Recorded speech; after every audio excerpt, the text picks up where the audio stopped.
New this hour, an alleged prostitute is part of last-minute arguments in the hot car death trial. That trial moved from Cobb County to Glynn County to find an impartial jury.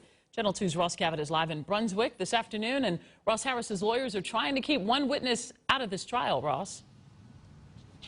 It was an eventful last hearing here in Brunswick. Ross Harris actually spoke. Then he heard arguments about a prostitute who prosecutors say had at one point described Harris as fat and dumpy. Prosecutors want jurors to hear about Ross Harris hooking up with a prostitute prior to his son's death. An identification by the prostitute that the defendant paid for sex and met up with at the hotel in Cobb County a few weeks before the Cooper's death. The hookup goes along with the prosecution theory that Harris was unhappy with his life and wife and wanted to start a new life without the burdens of being a parent.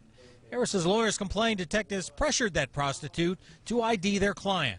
When they confronted her, they gave her an ultimatum that she could either go to jail or she could cooperate.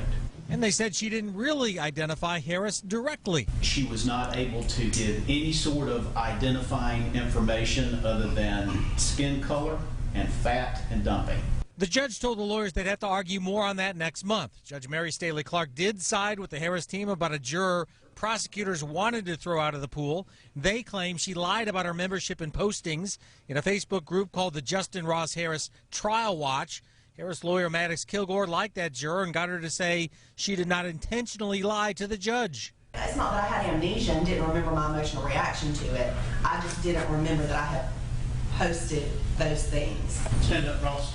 Tell the judge you don't want this juror struck. Yes, Your Honor, I do not want this juror struck.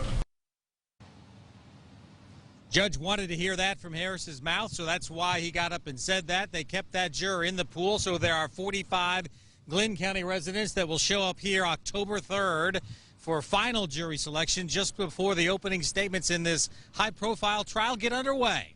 We're live outside the courthouse. Ross Cavett, Channel 2 Action News.